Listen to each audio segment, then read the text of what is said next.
Welcome to Dance Specific Talks. This podcast is made for us dancers, and our goal here is to inspire dancers from all over the world to become better, both on and off the dance floor. We want to provide you with a platform where we dancers can share and learn from each other. So let me introduce to you your host for this podcast, Teaser, and remember as always, by dancers, for dancers. What's up, party people, and welcome back to another episode of Dance Specific Talks, the podcast released from Be Fit and Sensual. Today we are traveling nowhere else than to the States as we are meeting one of the pioneers of the style, Litefeet. We are meeting Swiss, aka Mr. YouTube himself. So what do you need to know about Mr. YouTube? Well, he's one of the pioneers of the style Litefeet, a style that came up in New York City about 10 years ago. It has been blowing up the latest 5 years around Europe and other parts of the world, and it's a style that is one of the newest ones to the hip-hop genre. We're gonna ask him all about it, but before that, you already know what to do. Click the subscribe button, like, comment, and share, because we read everything. And now, let's get it going. Welcome to this interview, Swiss, aka Mr. YouTube. Up. Yes, the one and only. One of the creators, originators. I have been hyping about this podcast. I must admit, I'm a little bit, nervous to talk with someone who actually has so much to say about one particular style. I have been doing my homework, so I hope I'm gonna get it right. So that the listeners can know a little bit about you. Where are you located right now in your life? And well, currently I'm in LA. I'm in LA at the moment. Just doing some work out here. But originally, of course, I'm from New York. I'm from the Mecca, birthplace of hip hop. And I've just been in the past, I want to say, year and a half, 2 years. I've been traveling a lot. Traveling around the world, and I was been overseas in the UK pretty much this whole year due to the pandemic and just life circumstances. But everything is good. I'm healthy. I'm in good spirits, mentally good. So everything is good. Blessings, man. I'm really, really happy to hear that. A lot of dancers and artists are struggling right now, so I'm really happy to hear that you can continue to work with everything. I think that your life story is super cool. So if I got it correct, you're from the Bronx, and Yes. you were a gamer before you became a dancer. You were not from like the b-boy culture, whatever, but you were actually more of a gamer coming into dancing later on. Yeah. So I was so before I was a gamer, I was a street dude. I tell people my story all the time. Like, coming where I come from, I come from like a very rough neighborhood, and being from a very rough borough, which is the Bronx. Like it kind of like shapes you to be like this person that is not more so negative, but just more so like walking around with like a chip on your shoulder, very territorial. So I was like heavy involved into like street culture and gang culture before I even like started like getting into like gaming and like changing my life around. I was getting into so much trouble that my parents, I had both my parents, so it wasn't like I just was raised by my mom or just raised by my dad. I had both my parents, but like the streets was just a heavy influence on my life, like at a young age. And by the time I was like coming up towards like my teenage years, like I was like really, really, really deep in. But my parents was doing everything to like get me out of that. I would get like the latest clothes, like the latest Jordans, whatever I want. They basically like spoiled me to like keep me on track. So like any game that I wanted, they would get me those games, and the games would keep me off the streets and allow me to just like actually do something and be entertained with something. Because I think that for a lot of youth, like from generation to generation, they get caught up in the wrong circumstances, and that don't necessarily be who they are, but they so caught up into it because that's all they know. So that's how like I became a gamer. I got like really invested into that, to like learning games, and I was always into like breaking things down and trying to like put them back together. So I just got invested into that, and then eventually, I found my love for dance. Yeah, it's so, I mean, as you say, like people are born with different odds, right? And you definitely have taken a lot of steps in a very short amount of time. So yeah, thank you for sharing that. I really, really appreciate it to hear what kind of background you come from. Did you Yeah. start with light feet? Was that your first choice of style, or was it something else in between? Yeah, so for me, I was like I didn't I like you have some people that like grow into dance, or like started dancing at an early age, or just started like anything that they do at a high level at an early age. But I wasn't like that. I was just more, just into a little bit of everything, not taking anything serious. And then in 2004, before Litefeet was even a dance style, there was a dance that we were doing called the tone walk, and the energy that dance brung to dance culture for New York City was just really big. And like around that time is when I was able to like go out on my own, start traveling, going to parties and different things like that. And what inspired me to even want to dance, even on a small scale level, like just wanting to learn this style and wanting to elevate with dance, is that I saw all of these different hoods, or all of these different neighborhoods that would not never normally get along, or if they was in any other setting, they would be at each other's necks, just coming together and dancing. And I'm not saying that there wasn't any drama, because like the era, I'm first generation, and the era and the generation that I come from was a very dangerous era. Like you could just be going to a party and end up getting jumped, robbed, anything. Like I experienced a lot of different things, coming up and like transitioning from being in the streets to actually being a dancer. And so, but the way the energy and everything was captured in those parties and in those moments really inspired me to be like, yo, this is something that I wanted to do. And it was also an outlet and a way for me to connect and get girls. So it was Yeah. so Yo, I was that's just the like, story it of a was lot like, of dancers. Yeah. yeah. So, what made you go to that, basketball court in East Harlem, where a lot of things just started? What made you go there if you were not from that part of the city? Um, I just always had a heavy influence in Harlem, like so much that, still to this day, people think that I'm from Harlem, because like at the time, the most current top dancers were from Harlem, right? So you had like Crybaby, you had Ralph, aka Mr. 5000, you had Charlie Rocks, you had Milton, you had Gusto, like the whole team Litefeet. So AG, the voice of Harlem, who is the creator of the phrase, the word Litefeet, he was an MC.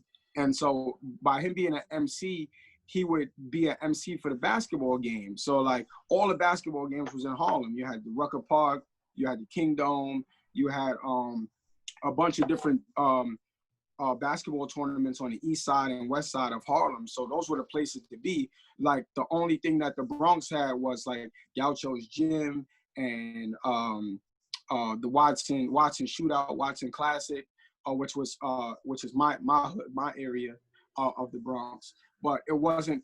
All of the outlets were mainly in Harlem when it came to like basketball tournaments. So, and that's why I was connecting with all of these dancers. So I would just go and just, build my buzz up, because at halftime during these basketball games, it was like showtime for the dancers. Like we had a whole stage to ourselves with an audience. So it's like, Wow.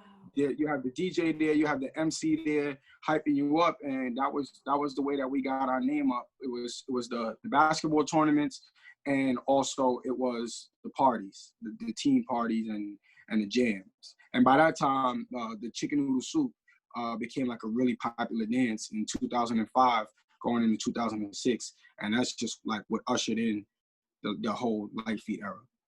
Yeah, because I saw one of your interviews where you were mentioning AJ, Voice of Harlem, saying to the basketball players like, "Oh, they are getting lit," or like if they did a good Yeah. move, and I was like, "Oh, that's how it's involved." It's such an amazing story how And things anything, around. anything could have at that time during that era, like Litefeet wasn't even established as a dance style with foundations or anything. Like anything could have been considered getting light. Like you could have went out there and just had crazy energy and just been getting hype, and that could have been considered getting light. We didn't have like a formula or a blueprint for what the dance style was supposed to look like.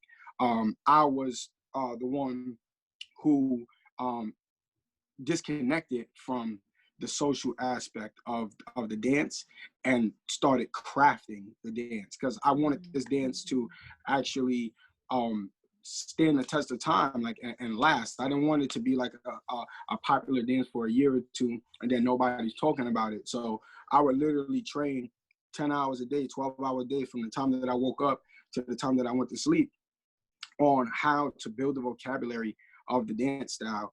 And then from there, it just went into me connecting with more dancers and opening the door for more dancers, because I had already had a name. So like I had already developed the name and became like the top, not just the top dancer in the Bronx, but like the top dancer in Litefeet far as influence. So by that time, I was just really just trying to just build a bunch of different dancers to be at a very high level, because I thought in my head from day one that no matter how dope I am, it'll be even doper, and the dance and the movement will last so much longer if I had hundreds of people that were just dope and raw just like me. So I was just like training everybody and building them. Mm. Tell me about the significance of your grandmother's apartment and what happened over there. That's really where it started for um creating. Like that was the creative space. So I didn't have much at that time. I'm like late teenage years, early 20s, unemployed, not much to go off. All I had was this dance style that I loved and I appreciated. And so I would like literally just, I had a room in my grandmother's apartment, and I would just literally just clear out the whole room. Like I would take out the beds and everything. We had like a guest room where we could just put everything in. So I would just like clear out the whole room, and I have dancers from all around New York City just come and just train and dance and laugh and build. Like it started off with like my original crew, which is called the Brotherhood. And it started off with 5 of us, and they were all from my area. And then it just kind of was like a snowball effect. Like the more that I was able to connect and put my content out on YouTube at the time, because that was the platform. It was like YouTube, and then far as like being on your phone, like a handheld type of platform, it was AIM. So like AIM was the way that we connected, and YouTube was the visual representation of what the style was, and also MySpace at the time. Like we went really viral on MySpace before it was even before viral was even a thing. Wow. And is your grandmother taking some credits for being like the foundational ground of Lightfeet? Well, my grandmother passed like a long time ago, because like Oh. throughout the whole process, she was a lot older. Like like my mother was her youngest, but yeah, my grandmother, she was like, she held me down like so much throughout the process. And all of the dancers that are close to me, from that time and from that era, like they all knew my grandmother and how supportive she was. My parents was my family was just very supportive of me in general, especially my grandmother and my mother. My dad didn't see the vision at first, because like my dad is like, he was a cop, and so he didn't like look at like dancing as something to be like lucrative and long term. And it was a struggle in the beginning. Like I said, I didn't have any money. I was unemployed. I was just just trying to find my way, trying to figure it out. But I just stuck with it, and now I'm able to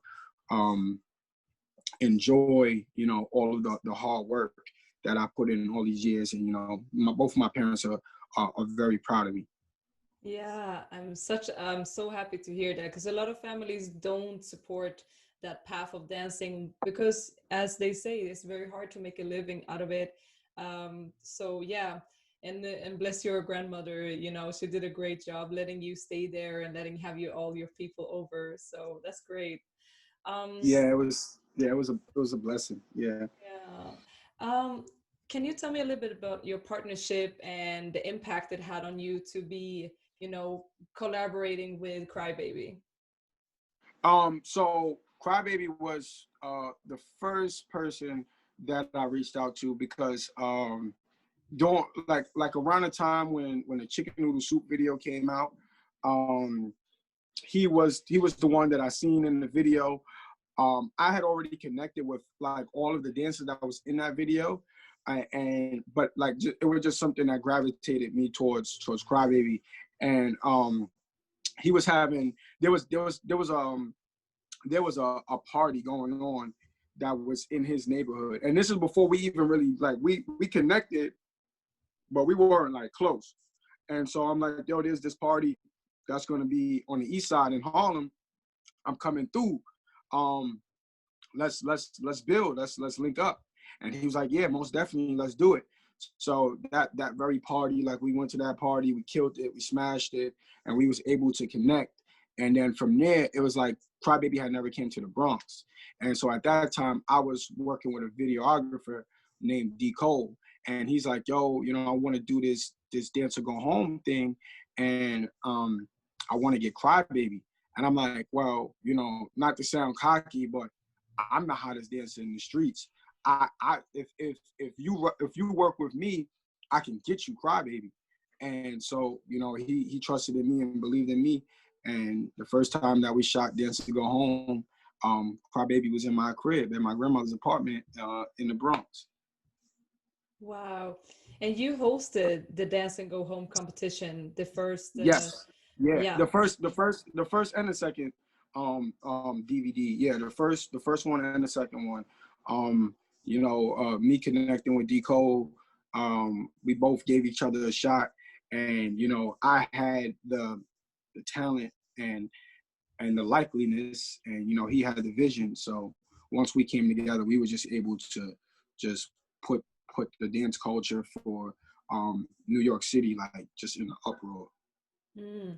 Why you had that competition, and then you also had the Dark Wars? Dark War, yeah, yeah. Yeah, So yeah. Dark Wars, Dark War. So what it was is that um Litefeet didn't have uh, a real battle platform. Mm.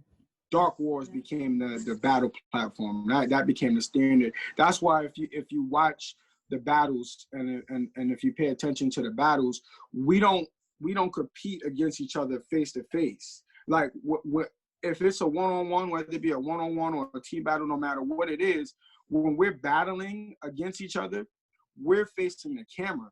Like wherever the camera, whatever direction the camera is. So it's like we're battling, but we're also performing for whatever platform that the battle will be showcased on. So like normally, traditionally in battles, people face off, like they face each other, and then they're hitting their rounds towards whoever their opponent is. But culturally in Litefeet, we face the camera, no matter who we're battling. That is so interesting because I saw in one of your interviews that you were very clear about that Light Fit is an entertaining style. It's not just hardcore battle and like this very angry feeling. It is to entertain and make Yes. fun and make people feel happy. Yes. Yeah. Yes. Yeah.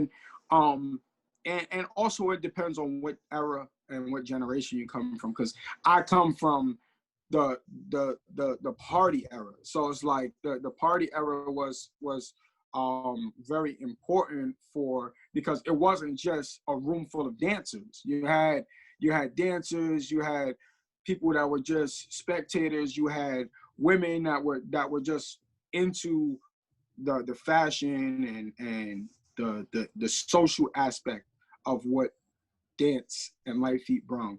So I come from that era. But like, whereas somebody that came in the second generation that strictly came in having to have those rounds because they had to be ready.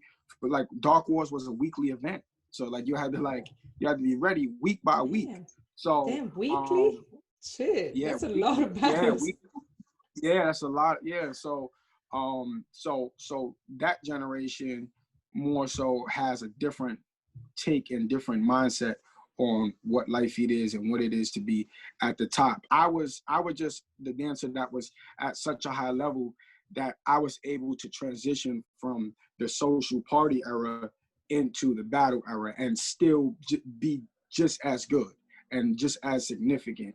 And you know, it became a point to where, like, you know, I was like the crowning achievement, like for anybody to elevate up in the ranks within Litefeet and battling and competing. I was like the last thing to do. Like, so if you were at your hottest level or at your highest level in Litefeet, people would compare that dancer to me, and you know, they would want us to battle. Do you also have call outs like in the other hip hop styles? Do you have the Yeah, same yeah, culture? yeah. Most that like not most of the time. Like, I've seen so many dances that were just like nobody knew about them. They get called out at at a battle competition, and then they just become a household name. Like, prime example. There's a dancer. He's part of my dance team. His name is Fly Boogie, and he you know, he doesn't look like the typical dancer. Like, he doesn't dress like how the typical Litefeet dancer, hip hop dancer would dress.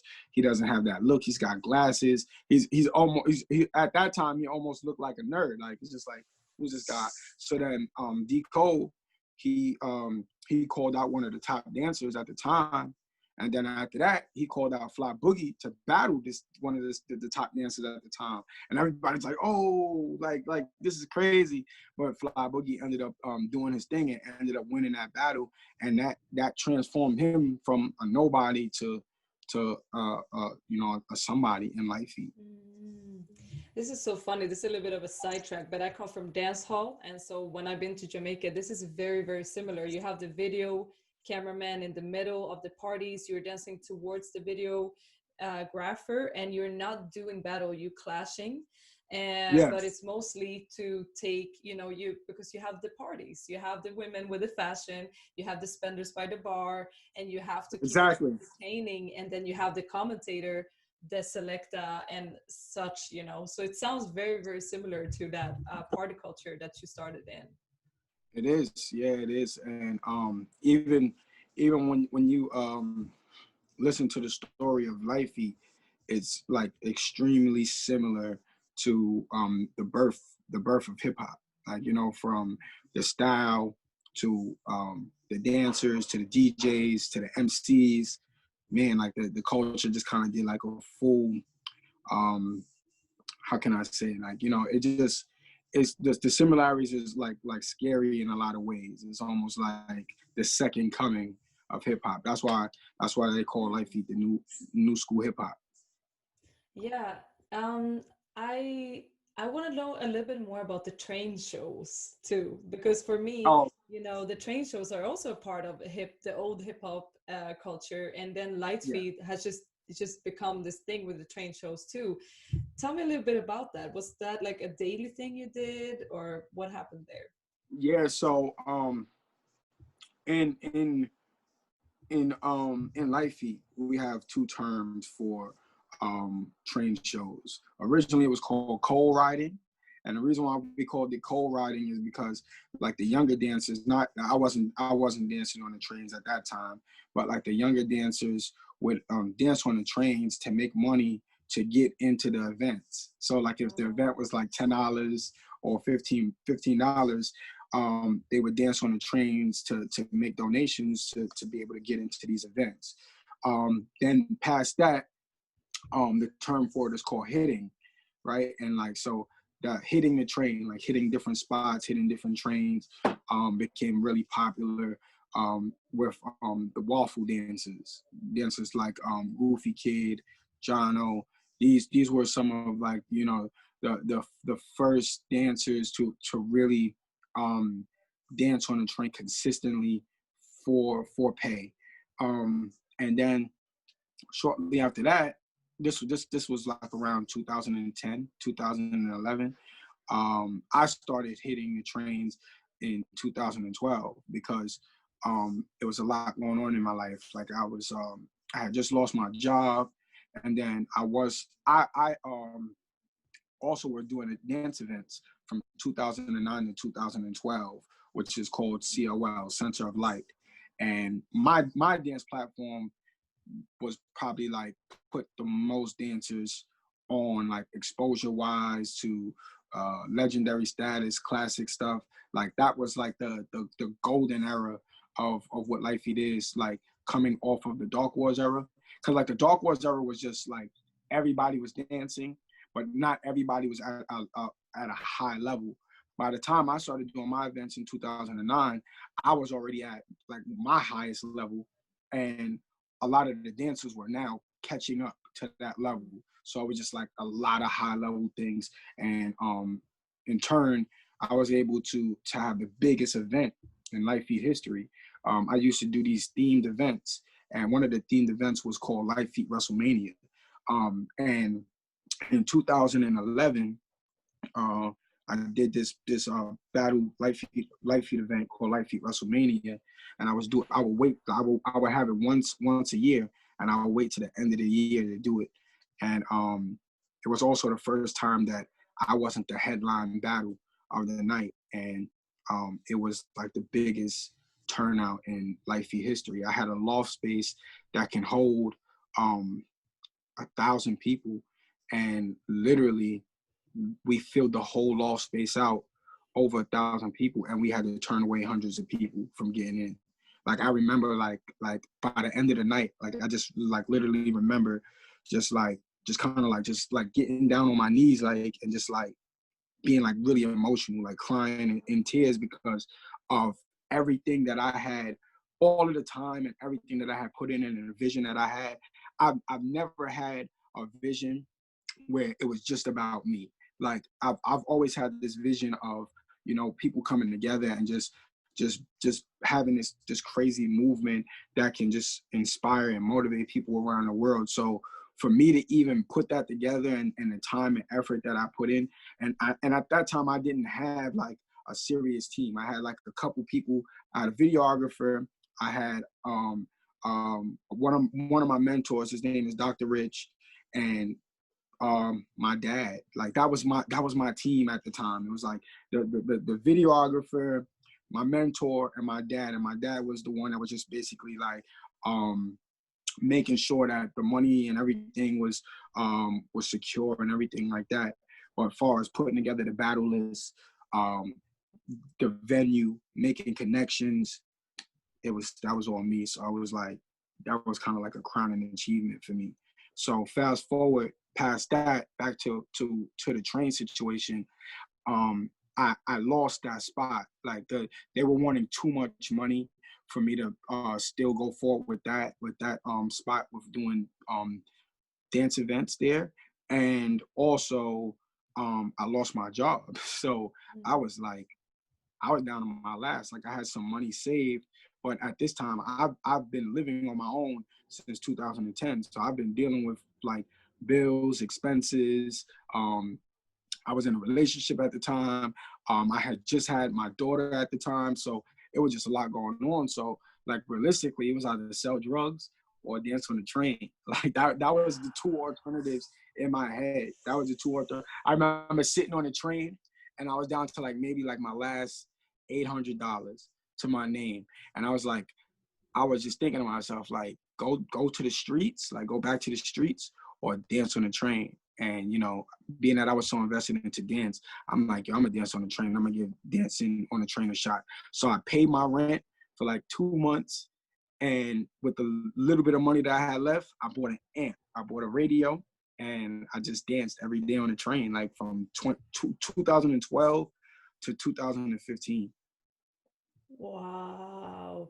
When you said in another interview that, you know, I gained everything from Light Feet, I didn't quite understand the heaviness of that sentence, and I can just imagine, or not even imagine, what you felt after having an event.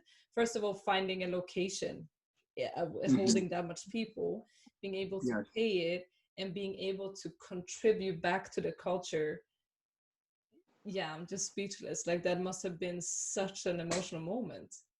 No, yeah, it really was, and like just my story in general, and just my upbringing, like just for me to even be in the position that I am now is just like I've been through like so many hurdles like in the past 15 years that is just like um it's just really a blessing to even be able to share my knowledge, whether it be speaking or dancing, and people are so intrigued and want to know about everything that I got going on. But yeah, there's a lot that comes with this. It's really a lot that's come with. I've lost a lot of people to untimely situations through this process. But it's just continuing to push on and continue to push forward, and now I keep the right people around me. I'm not as social and approachable anymore, aside from when I'm connecting through dance. Yeah, I can understand that you have to put up boundaries and limits to, how much you can be out there, because people also want a lot of energy, from you. And you are like a king of a very energetic style as well. So people expect you also probably to be on like this very high level of energy all the time. My expectations, um my life expectations have been high for like so long.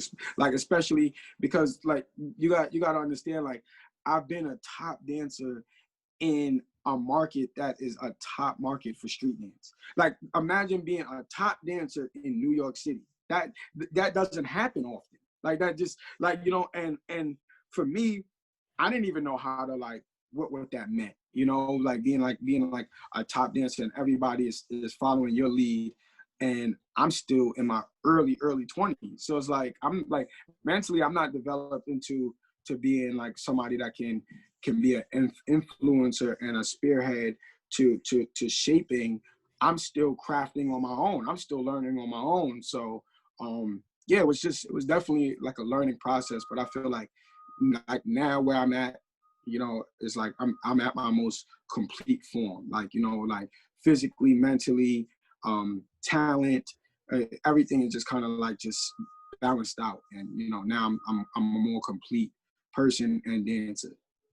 Yeah, because what also a lot of people maybe don't think about is like, even if you get that fame that you got, like who's gonna teach you about financial, how are you gonna invest that money so that you can gain back? Who's gonna teach you about entrepreneurial stuff, taxes, and like all of that on top of everything?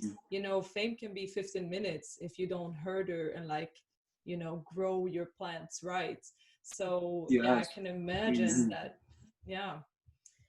and What and about, it's been tough for a lot of dancers also, because like a lot of dancers they don't see like the long-term um pay on the investment.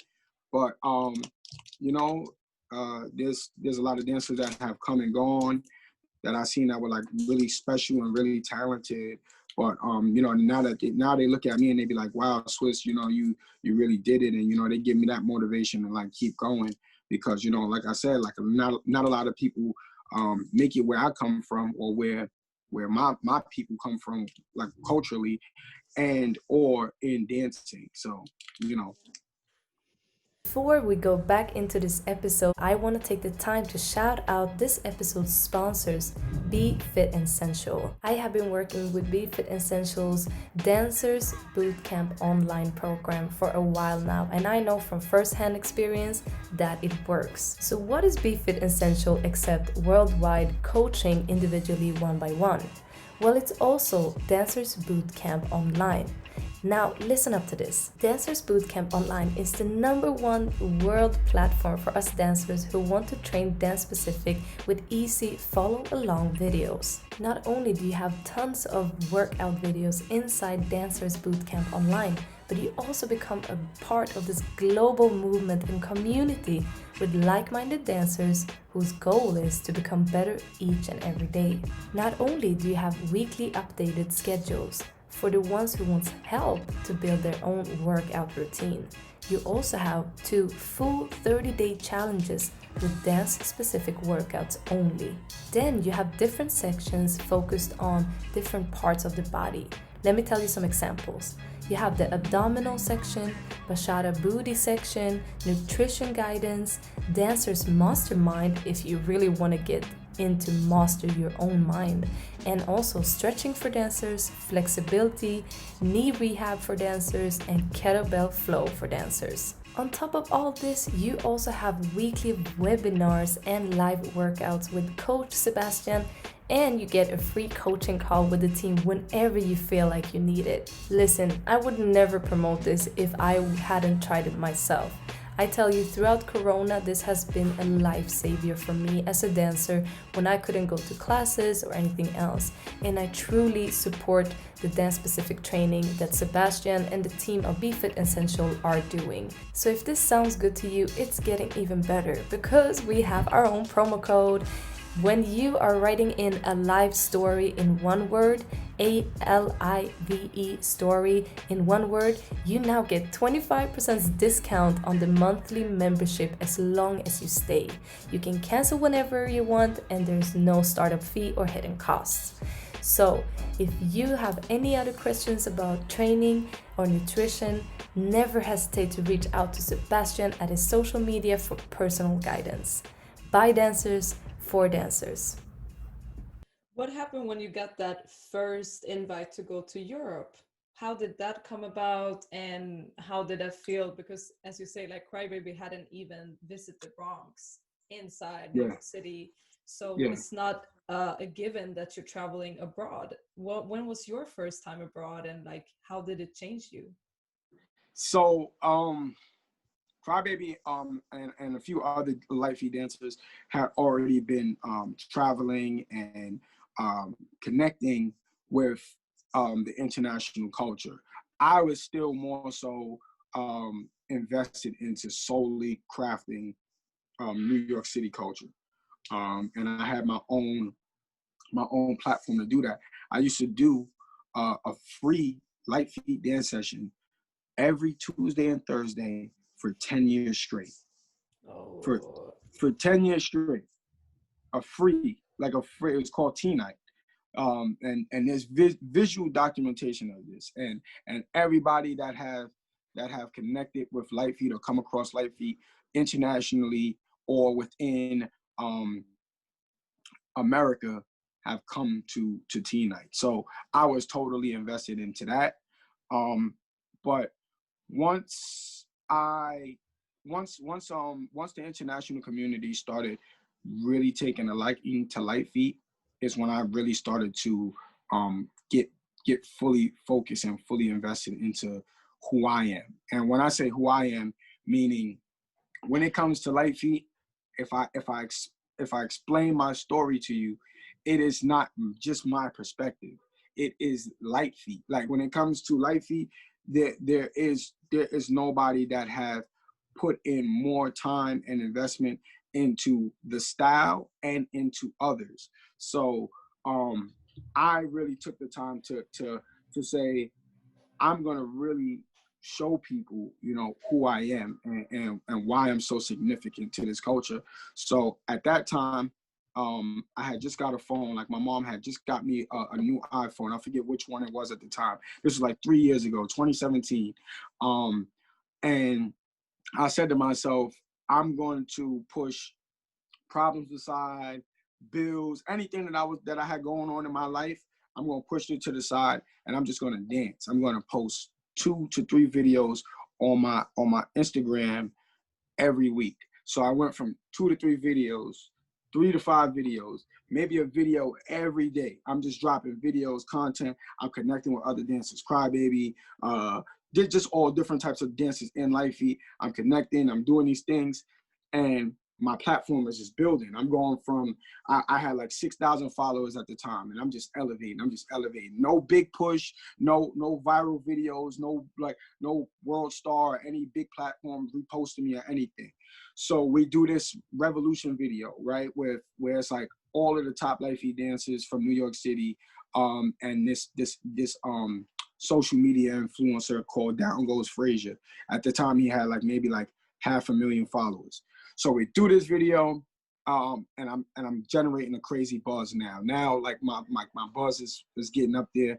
I'm approaching like 10,000 followers. So then, Kid the Wiz, who is another Litefeet dancer from the culture, who has a really large following, he posted a video of him dancing in my crib when he was like really young. And at that time, like, he tagged me in it, and it took me to like 10,000 followers, over 10,000 followers. And this had to be February of 2018. From that point, I just started going. I'm like, now, like, every 2 weeks, every month, I'm climbing 1,000 followers, 11K, 12K, 13K, 14K. I'm building. So the summertime comes. We have this international competition in New York City. I connect with a dancer named Kieran from the UK, and he's doing this big Litefeet event out in the UK called Lightfest. And he's like, yo, I want to have you come out to be a judge. And I'm like, at the time, I don't even have a passport. Like, I'm like, all right, I got to get my passport. So as I'm working on my passport, I get hit with like the biggest tragedy of my life. Like literally the girl that I was dating at the time was killed. So like that just like took my whole mindset to like a whole other place. And and mind you, like everything is going in the right way. Everything is building, and it just really when you talk about mentally, like I felt so lost at that time that I didn't even know how to pick myself up from that for a while. So my passport ends up not coming in time for the event, so I don't get to travel to the UK. So now I'm building myself back up. I'm picking back up. I come to LA. I come out to LA. I didn't have any bookings. Nobody like even cared. Like, you know, now when I come to LA, I can literally be booked at any studio and connect with anybody, you know, thankfully through the work that I put in the past 2 years. But at that time, none. So I did a couple classes at Evolution, and still I'm not traveling internationally. So come 2019 comes, I travel to Canada. Canada is the first place I travel. Then from there, I travel to South America. And then from there, it's like, it's just history. Like I'm in and out of Europe. I'm going to Russia. I'm getting all types of visas. I did China. Like I've gotten stamped so many times on my passport in the past year and a half. Yeah, it's ridiculous. But the first time was initially supposed to be 2018, but because of that tragedy and everything that happened, I didn't travel. And then furthermore, 2019 is when I really started like just traveling and exchanging and exploring and really taking my not my dance to the next level, but the way that I teach dance to the next level. Mm. Wow. First of all, my condolences for the loss. You know, I also, you know, lost a couple of people the latest years. And sometimes when we lose someone and we're going through like an incredible pain, it just pushes us to live for these people. Yeah. And that energy can take a while to get into. But yeah, you know, once you get into it and you're like, you know, I need to live for others too now, and you know, I owe them to do my best and take my life to the highest level as well. So I'm very happy to hear that you started with your traveling. What was like, have you any funny story about like culture shocks? Oh, so the first time that I went to South America, I went to Colombia, and it was amazing. It was, you know, it was beautiful. I was in like a small city. I think it was called Armenia. And so like they treated me like really well out there, and culturally it was so different because they're not as fortunate. Like they're not as fortunate out there. So you can just tell like the lifestyle and the appreciation for somebody, you know, like you would have thought I was like Chris Brown or somebody. Like I signed so many autographs, like kids and youth was just like running up to the sprinter van that I was in and stuff like that. And they were just super appreciative of it. So that was definitely, and like, it was just so many people. It was like an arena, and like, it's just like no stage, no mirrors. It's just like little old me, just like trying to captivate all of like these hundreds of people. So Colombia definitely, and that was like my second time out the country. Because I did Canada first, and Canada was really dope. And then I did that. But like overall, China was like the biggest hurdle for me. Like culturally, it was like so crazy. Like the things that I went through traveling. Like I got my visa and I had a tourist visa, but I didn't know it was two different visas. I didn't know it was like a tourist visa and a work visa. So I get to China after like 15-hour flight, and they're like, you know, what you here for? And I'm like, I'm here to work, I'm here to teach, da da da. The security, the officer, it's a lady, she like laughs at me. She laughs, and then like she calls like more people, like more security over, and I'm like, what the like, I'm like, what? Like, and so then they put me in this room, they like interrogate me about, you know, what I'm doing here and da da da da. But they were like really easy on me because it was my first time there. And it was like, oh yeah, if you want to come and you want to work, it's no problem, but you have to have a work visa, you have a tourist visa. So, you know, at that time I didn't know because I had already had a visa before for Russia, and I didn't have any problems with saying, yo, I'm here to work. I got my visa, boom. So I get into China, and then from there, it was like the first city that I was in was called Guangzhou, and it was really nice. It was like LA in China. Like it was like nice weather, sunny weather, beautiful city, great food and stuff like that. Then from there I went to Beijing, and it was like New York in China because it was cold. Like it went from like being nice weather to cold. Um, uh, and then I finished off in Shanghai, which was like a combination of both. But the energy was good. But all the while it was like language barriers. You know, you got to have a VPN just to connect on social media while you're out there. And I don't have a SIM card based phone, so I didn't have service a lot of times. I was panicking one time. I was in the airport. I didn't have connection to none of the outside world.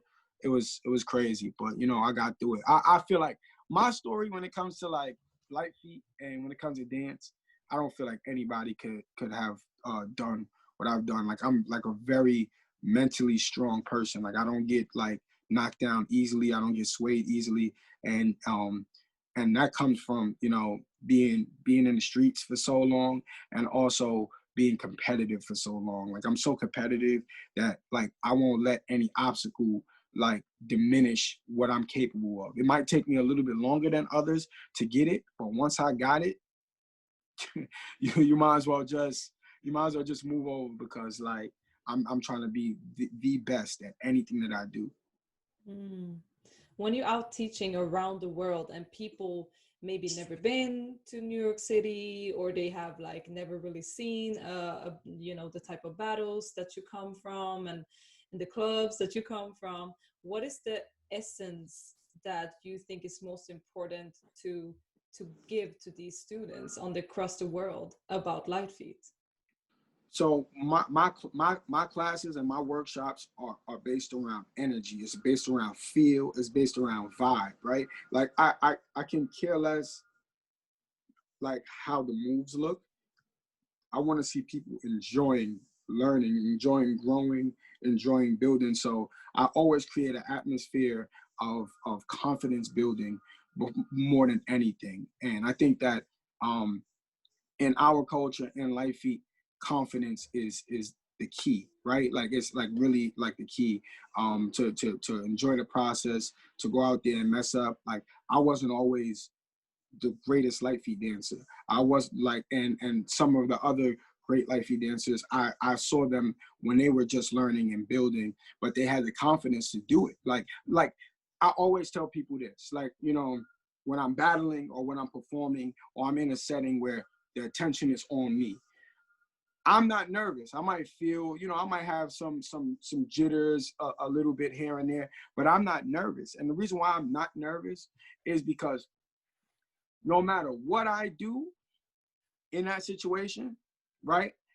I gotta live with it. No matter what the audience thinks, whether they approve of it or not, whether they love it or they hate it, I'm doing it. I'm in the position of doing. You're not. So like, understand the power of that. Like, and I instill that in the dancers. Like, the confidence is within doing. Like, the confidence is with. There's so many people that would love to be on that stage or love to be battling and competing in front of that camera or whatever platform that they're on, but they don't have the confidence to do it. You do. So if you do have the confidence to do that, leave it out there. Do what you do and don't worry about what other people think. Live with the results, build from it, whether you take a loss or you get a win, or if you have a phenomenal performance or you feel like you could have done better, you're still in the act of doing. That is confidence, and that is the key. And when once you have that and once you unlock that, then now you just put the time in and the dedication, and you'll be able to get to that point.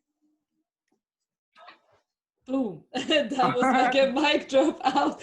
And that was so good. That's like a lifestyle philosophy right there in one explanation. I tell all my students, anybody that's ever connected with me or worked with me, confidence is key. If you really want to do this, put the time in it, and don't rush the process. Just don't rush the process. Enjoy it. And I have a lot of international students. And before I ever had one international student, I had a lot of New York City students. Like the top dancers in Litefeet have all trained under me or worked under me or gained some type of knowledge from me or what I stand for. Is there like something that you would have done differently that you're now in your career, that would say, like, that you would have done differently that you're now trying to teach the ones that are working for you or the ones that you're mentoring when it comes to dance career? I wish that I wish I would have started earlier, but I don't regret it because I didn't have the right mindset. And when I say started earlier, meaning I could have started dance at a younger age, and also I could have started traveling and branching out a lot sooner, like for like all the years and all the time that I put in, and for me to say that I've just like literally been teaching and traveling for like the past 3 years is difficult for a lot of people, because like a lot of people was like, yo, like Mr. YouTube is like the top dancer, but he's not traveling. He's like, there was other dancers that were doing these things way before me. But I think that being that I took the time to invest in myself, and now I have a better mental mind state, I think that has allowed me to like be super consistent and make up for lost time. So I really don't have too many like regrets or things that I would have done differently. I just think I just think that it would have been a lot better or a lot more efficient if I started sooner with traveling and also with dancing and just understanding and learning about hip hop, about culture and different things like that. Because I kind of did it like the reverse way. Like I just started dancing, learning on my own, and then after that I started learning about history and different things like that. Because I'm a self-taught dancer, so being a self-taught dancer, you don't really, like, I didn't really like look at others to be like, oh, I'm gonna like generate inspiration from this person or from this dancer or from this. I couldn't tell you anything about any different dance style or any dance style. Like all I knew is what I saw on TV, Michael Jackson, Usher, stuff like that. I didn't know about the people that shaped the culture, like, at an early age. No. Yeah, in another interview, I interviewed King Charles, one of the ambassadors for Chicago Footwork. And yeah, that's a good friend of mine. Yeah, he's such a dope human and dancer. And what I really like with him is that, you know, he really took his time to gain that respect within his own community first. And footworking was for a long time only Chicago. And then he was like, no, the world should know about this. And I think Yeah. that your story is a little bit similar, where it's like the world is catching up still on Litefeet, and it's not in every country. It's not, you know, it doesn't have a bunch of events in Europe either yet. So I do think that you are very good in timing, because people don't have time, you know, to catch Yeah. up really. So you have a lot of years to spread to spread Right. this culture. Yeah. Yeah. Yeah. So I also wanted to ask, like, what is the vision now from like now for your New York community, but also for the world, because you're starting to have a world family now that you're Well, also the teaching. New York community is all over the place. So honestly, I've been disconnected from the New York community for um almost a year now. Like I haven't been doing like tea night, the free session that I was doing every Tuesday and Thursday was what was keeping me connected to the New York City community. But since I haven't been doing that, and because you know the whole pandemic and everything that's been going on, I've been in Europe the whole year. Like I've been in the UK for the whole year. Um, and so now mainly I'm focused on investing in my time and my knowledge for this dance culture and dance style to people that are actually appreciate, you know, what I have. Like I've already shaped and worked with a lot of the New York City dancers, even from the youngest generation now. Like I was able to shape them a lot before I like was disconnected from the culture in New York City. Because it's just like just so much drama, and I don't even want to be connected with anything related towards drama. And you know, it's not even just young drama anymore. It's more so adults, like young adults, you know, just in the culture, just beefing with each other and bickering over bragging rights. Who's better? Who did this? Who did that? I don't care about anything like that. I don't care about those things. I just let the work speak for itself. So for me, I'm really connected internationally. I'm connected with the LA community, and just really putting this dance in a space where it's not just a street dance, it's not just a train dance. It's a dance that is social. It can be done in parties. It can be done in a competitive setting, in a battle, an all-star battle, a hip-hop battle. And it can be done in performances and different things like that. So I'm working on, you know, different platforms of teaching tutorials on how to do things properly. I'm working on intensives. I'm trying to do, I'm working on a Litefeet intensive in 2021, which will be based around myself, but also giving some other Litefeet dancers a platform to connect with, you know, the world. And just really just using my reach to make the link. And you know, that's the most important thing. And I think that is what will continue to allow the dance to evolve and flourish. Mm.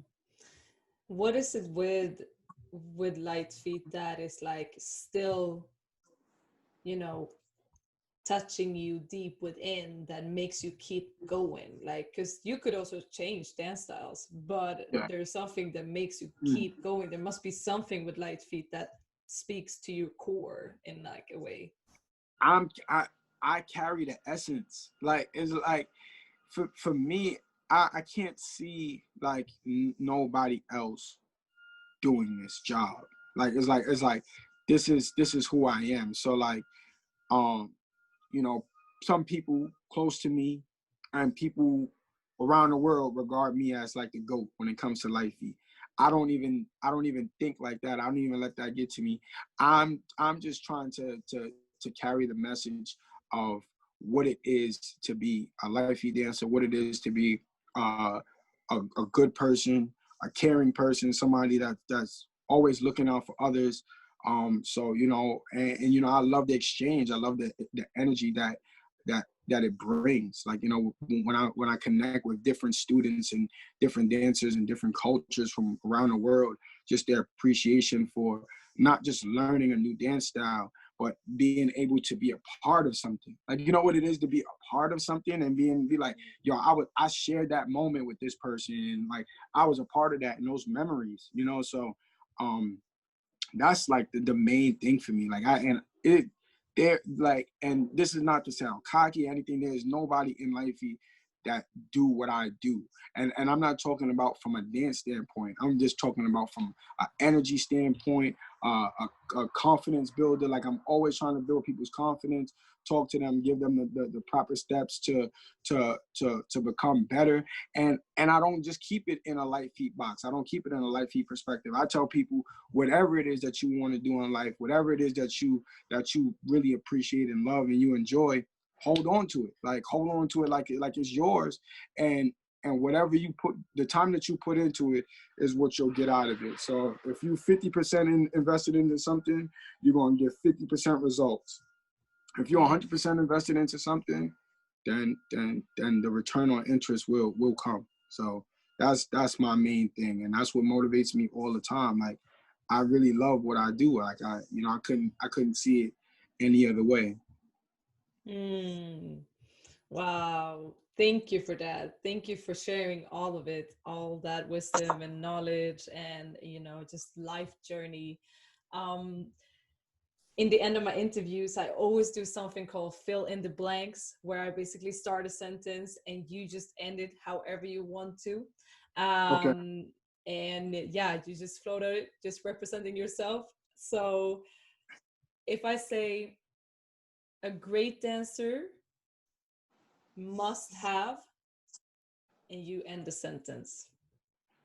A great dancer must have confidence. Like, for any great dancer that I've ever met or I've watched grow and be great, they have the ability to fall flat on their face, for lack of better terms, and get back up and become better and better and better and better. I feel like experience is the greatest teacher.